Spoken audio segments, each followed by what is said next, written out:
Assalamualaikum warahmatullahi wabarakatuh. Kembali lagi dengan saya di video kali ini di Jona Channel tentunya. Jangan lupa subscribe, komen, dan like ya kawan. Semoga kawan-kawan di sana diberi kesehatan, diberi rezeki yang melimpah. Amin Allahumma amin. Di sini saya akan menerangkan sedikit tentang apa itu legal drafting. Langsung masuk ke poinnya saja. Legal drafting itu apa sih? Nah, legal drafting dari aspek hukum dapat diartikan kegiatan praktek hukum yang menghasilkan peraturan. Itu dari aspek hukum, itu yang dinamakan legal drafting. Sedangkan secara harfiah dapat diartikan secara bebas adalah penyusunan atau perancangan hukum atau peraturan termasuk undang-undang. Nah, contoh dari legal drafting adalah kegiatan praktek hukum yang menghasilkan peraturan tadi. Contohnya, pemerintah membuat peraturan perundang-undangan.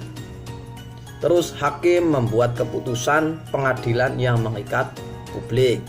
Swasta membuat ketentuan atau peraturan privat seperti perjanjian atau kontrak, kerjasama dan lainnya yang mengikat pihak-pihak yang melakukan perjanjian atau kontrak. Nah, itu pengertian legal drafting. Legal drafting juga merupakan konsep dasar tentang penyusunan peraturan perundang-undangan yang berisi tentang hasil karya ilmiah beserta naskah awal peraturan perundang-undangan yang diusulkan. Itu adalah sedikit dari pengertian cara membuat drafting pembentukan peraturan perundang-undangan itu melalui berapa tahap sih? Oke. Untuk membentuk peraturan perundang-undangan adalah proses pembuatan peraturan perundang-undangan yang dimulai dari pertama tahap. Ini tahap pembuatan peraturan perundang-undangan. Yang pertama adalah perencanaan. Suatu hal itu harus direncanakan terlebih dahulu. Enggak direncanakan pasti ya mautnya. Yang kedua adalah persiapan. Setelah ada perencanaan harus ada persiapan dini sebelum menyusun peraturan. Terus yang ketiga adalah teknik penyusunan. Tekniknya mau dibagaimanakan, mau dilarikan ke mana, itu teknik penyusunan. Terus perumusan. Setelah ada teknik baru dirumuskan. Setelah itu kita melangkah ke pembahasan. Setelah tadi 4 sudah, dan yang kelima itu adalah pembahasan. Terus setelah ada pembahasan yang sudah dilakukan dan clear itu udah, dan baru di pengesahan atau maksudnya itu disahkan. Ini sah nggak peraturan tersebut?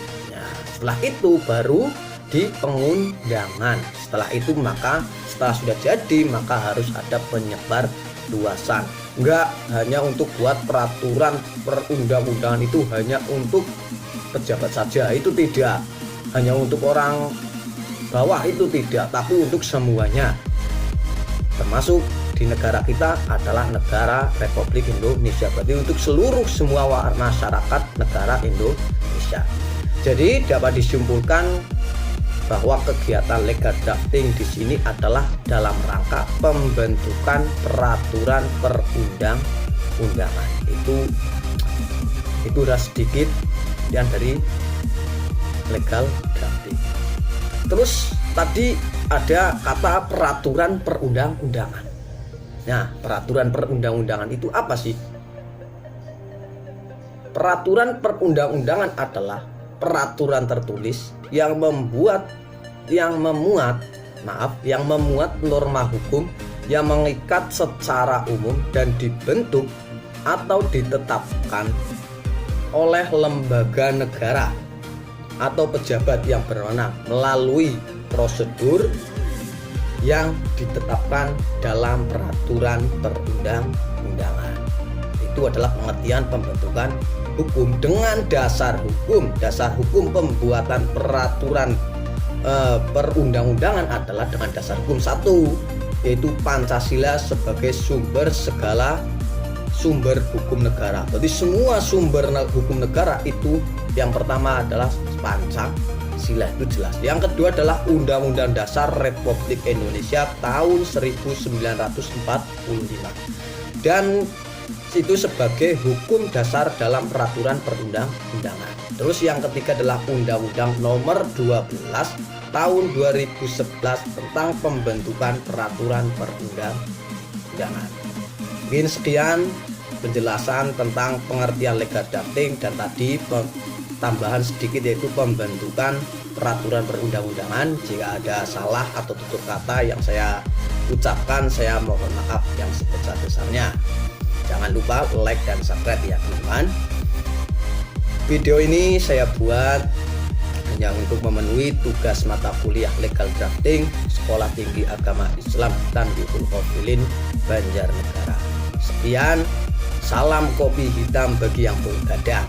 Assalamualaikum warahmatullahi wabarakatuh.